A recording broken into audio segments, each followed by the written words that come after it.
Hello, welcome to Writings from the Hills. My name is Lori. This week we are spotlighting a book called In the Shadow of the River by Anne H. Gabhart. And this book is available in print and ebook version. You can go to our website to our catalog to get the print version and request a copy sent to your local branch, or call your local branch and to request a copy. Or you can go to our website and go to Overdrive or the High Ebook Project, where we have free ebooks available, and this is one of them available. The book itself was written in 2023. It talks about a young girl named Jackie whose mother dies in a tragic event when she's a child, and she grows up with her grandfather on a steamboat. She's on a showboat playing an actress, and as she grows up, suddenly her past, the event that ended her mother's life, comes back into her more recent life, and suddenly she's got a mystery to solve and try to figure out how to save her life, and also try to understand what happened all those years ago when she was a child. Now, the book starts out with a quote by William Shakespeare from As You Like It. "All the world's a stage, and all the men and women merely players.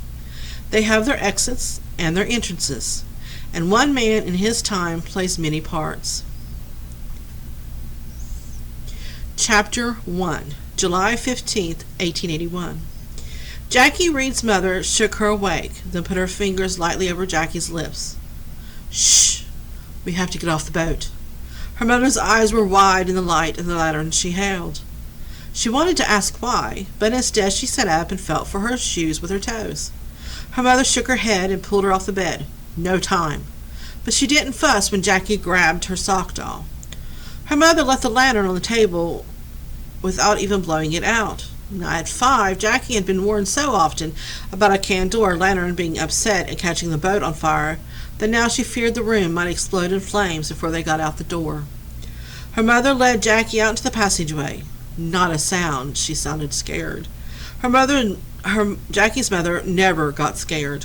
She was always the one to help Jackie not be afraid when the thunder boomed over the river or the floods made the steamboat bounce in funny ways. Now Jackie bit her lip and didn't cry out when her mother squeezed her hands so tight her fingers hurt. The fear coursed between their hands, and Jackie's heart pounded up in her ears.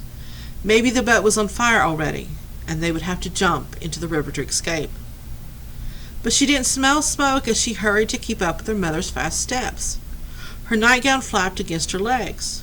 Her mother never let her go out on the steamboat deck without putting on a dress. Ever. She couldn't swim, but maybe she wouldn't have to.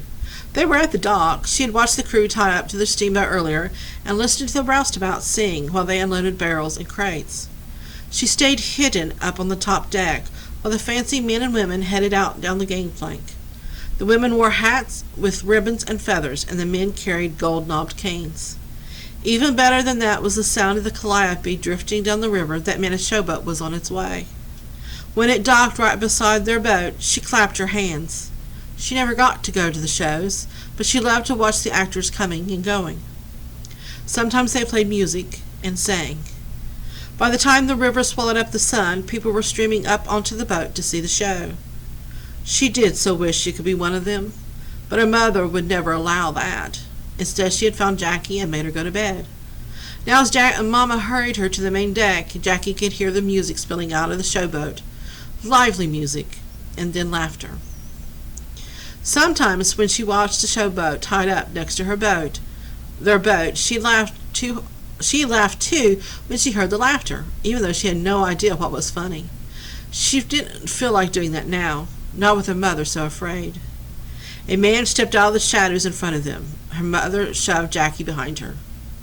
"You can't get away." The man's voice was low, as if he didn't want anyone but her mother to hear him. "Just let me have the kid, and nobody will have to get hurt."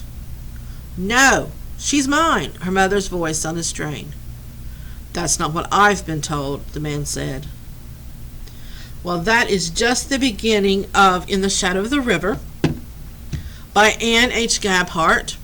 If you would like to request a copy, please go to our website And like I said, we do have an ebook and a print version. I hope you enjoy it, and I hope to see you next time.